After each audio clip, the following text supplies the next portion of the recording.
फडणवीस जी, लाड़की बहन योजना आप लोगों ने प्रॉमिस कर दी, डिलीवर करना पड़ रहा है। क्या बैक एंड फोर्थ आप लोग काफी कुछ करते हैं उसके ऊपर, लेकिन एक एस्टिमेट के हिसाब से 44,000 करोड़ आप लोग को सालाना उसकी जरूरत पड़ेगी। आपने शराब के दाम बढ़ा दिए, देश में सबसे ज्यादा महंगी शराब अब यहाँ मिल रही है, लेकिन जीएसटी की कटौती के बाद अकेले Maharashtra, and this is an estimate that we have, 7,000 crore का आपको घाटा होने वाला है। ओके, अब आप जरा बताएं, how are you planning to deal with this?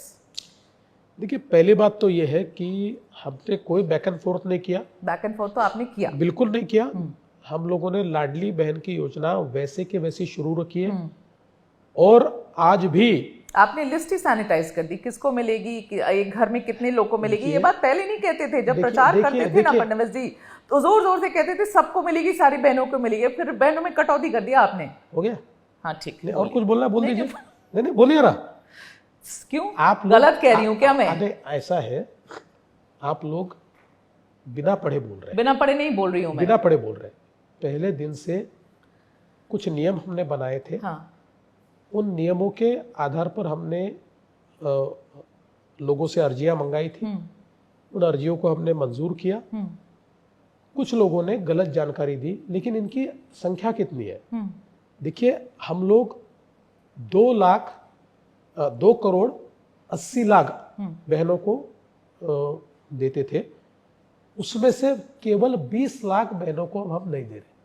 आज भी 2 करोड़ 80 लाख को दे रहे थे। हाँ। उसमें से 20 लाख आपने हटाए। अभी हम लोगों ने हटाए नहीं, उसको रोका है। हाँ। क्योंकि इनकम टैक्स पेई, इस प्रकार की महिलाएं, या ऐसे भी ध्यान में आया कि जिनके घर के लोग ये सरकारी नौकरी में है लेकिन उन्होंने भर दिया, ऐसे लोग। लेकिन आज भी 2 करोड़ 60 लाख बहनों को हम लोग दे रहे हैं। तो देश में इतना बड़ा 2 करोड़ 60 लाख बहनों को या किसी एक घटक को देने वाला ये सबसे बड़ा प्रोग्राम है। देश में कहीं नहीं है, किसी राज्य में नहीं है। तो इसलिए इसमें कोई बैक एंड फोर्थ नहीं है। देखिए, हमको सीएजी के ऑडिट का सामना करना पड़ता है। हाँ। और सीएजी के ऑडिट में हमको जिन निकषों के ऊपर आपने योजना शुरू की, उसके ऊपर आपने इस योजना का एक प्रकार से अप्रेजल किया कि नहीं, ये हमको बताना पड़ता है। तो हमने कर लिया, तो वो हमने कर लिया है, इसलिए उसमें कोई बैक एंड फोर्थ नहीं है। और जहां तक जीएसटी का सवाल है, तो मैं ऐसा मानता हूं कि ये जो सेकंड जनरेशन रिफॉर्म्स किए हैं, ये अपने आप में एक बहुत बड़ा काम है। क्योंकि आप इसको इस नजरिए से देख रहे हैं कि चूंकि परसेंटेज कम हुआ है तो पैसा कम आएगा। लेकिन महाराष्ट्र ने इन रिफॉर्म्स को जब काउंसिल की मीटिंग हुई तो उसमें हमने सपोर्ट किया। क्यों सपोर्ट किया? क्योंकि मैं नहीं मानता कि इससे कोई बहुत नुकसान होगा। उल्टा इससे डिमांड बढ़ेगी। डिमांड बढ़ेगी तो हमारे यहां पर व्यापार भी बढ़ेगा, और व्यापार बढ़ेगा तो हमको ज्यादा इनकम भी आएगा। देखिए, जिस समय जीएसटी लाया गया तो हमारे यहां पर महाराष्ट्र में अपोजिशन के लोग बहुत इसका विरोध करते थे और कहते थे कि महाराष्ट्र एक मैन्युफैक्चरिंग स्टेट है, महाराष्ट्र का बहुत नुकसान होगा। आप मेरा भाषण उठाकर देख लीजिए।